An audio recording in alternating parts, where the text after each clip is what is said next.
Hello बंधुगण Krishna YouTube channel को आपण मानक स्वागत जनाऊँगी। आज केमती निज मोबाइल इलेक्ट्रिक बिल सीटी को चेक कर पारिबा एवं नुआ अप्लाई मध्य करि पारिबा। चलंतु वीडियो को स्टार्ट करिबा। प्रथम निज मोबाइल जेकोसी ब्राउजर को खोलिबे। एटी मो क्रोम को खोली दउची। खोली साला पर एमती आसी जिबा आपनकर इंटरफेस सामने सर्च और टाइप यूआरएल। एटी लिखिबे सर्च बार मो विद्युत लिखिबे पेज देवे विद्युत लिखिबे।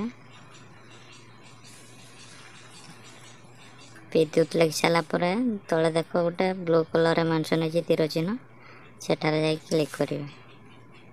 क्लिक कर सारा पर आपनकर एमती वेबसाइट टी खुली जिवो। ऊपर देख लिखा है मो विद्युत तले लिंक टा मु डिस्क्रिप्शन रे दे देबे। आपण माने सीधा जाई चेक मध्य करि पारिबे। मो विद्युत रे क्लिक कर देबे। क्लिक कर सारा पर आपनकर इंटरफेस सामने एमती शो करिवो। तलकू स्क्रॉल करिवे। ए लिखा है देखो new service connection online bill payment लिखा है। तलकू देखो ग्रावेंस पोर्टल ये तीनटा ऑप्शन देछि। बहुत किछि मध्ये तीनटा रही पारिबो। वीडियो सहित जोड़ी होकि रहंतु। एटे ऑनलाइन बिल पेमेंट क्लिक करंतु। क्लिक कर साला पर ऊपर देखो bill payment section discom list लिखा है। सिलेक्ट टाइप ऑफ डिस्कॉम एडी सिलेक्ट टाइप ऑफ डिस्कॉम ऊपर क्लिक करंतु। लिखा है टीपी सीओडीएल माने पूर्व ओडिशा, टीपी एनओडीएल माने उत्तर ओडिशा, टीपी डब्ल्यूओडीएल माने पश्चिम ओडिशा, टीपी एसओडीएल माने दक्षिण ओडिशा। आपनकर जोटा इलेक्ट्रिक बिल लिखा है सेटा आपन सिलेक्ट करके प्रोसेस टू पेमेंट ऊपर क्लिक करिवे। क्लिक कर साला पर आपनकर दीटा एमती पॉपअप शो करिवो। से पॉपअप दीटा को काटी देबे। एमती दीटा पॉपअप शो करिवो काटी देबे। से पॉपअप गुडा को तलकू स्क्रॉल करिवे। तलकू स्क्रॉल कर साला पर एडी देखो तीनटा ऑप्शन लिखा है पे angry bill non angry demand note estimate OTS payment. ऊपर जेटा लिखा है पे एंग्री बिल सेटा क्लिक करिवे।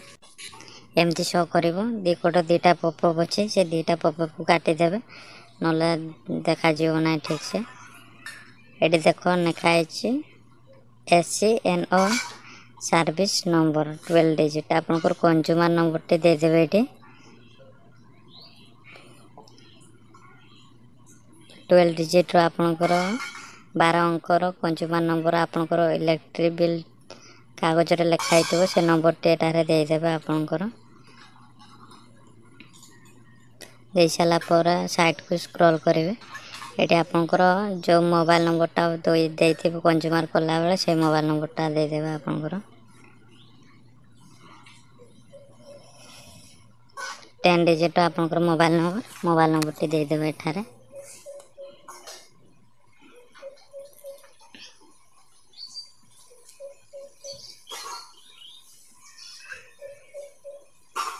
आपनकर मोबाइल नंबर दे साला पर ऊपर को स्क्रॉल करिवे।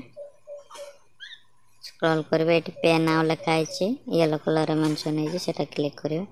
क्लिक कर साला पर आपनकर एमती वेबसाइट टी खुली आसीबो। सर्विस नंबर लिखा है आपनकर साइट को स्क्रॉल करिवे। आपनकर नेम लिखा हिथिबो। एटी देखि पारतबे नेम लिखा है। पुणी बिल डेट नंबर लिखा है bill month arrear bill amount repaid date लिखा है। लास्ट पेमेंट डेट देखि पारतबे 18/4/2024 लास्ट पेड अमाउंट स्क्रॉल करिवे 180 टका पेमेंट है। Last payment not payable amount is negative. एटी देखो पीडीएफ लिखा है रेड कलर मेंशन है सेटा क्लिक करिवे। आपनकर रसीदटा मध्ये शो करिवे आपनको सामने रे। जस्ट पर क्लिक करंतु। क्लिक कर साला पर आपनकर मोबाइल रे आपनकर बिल पेमेंट मध्ये रिसीप्ट शो करिवो। एमती देखि पारथिबा आपनकर रिसीप्ट नंबर आपनकर के डेट रे पेमेंट करथिले केते टका पेमेंट करथिले। एठी देखो receipt number order ID consumer name payment type amount paid in figure एठी सब एमती शो करिवो। आपन मानकर एमती देखि पारछन्ती। एठी देखो collection date transaction ID account number bill month category सब शो करिवो।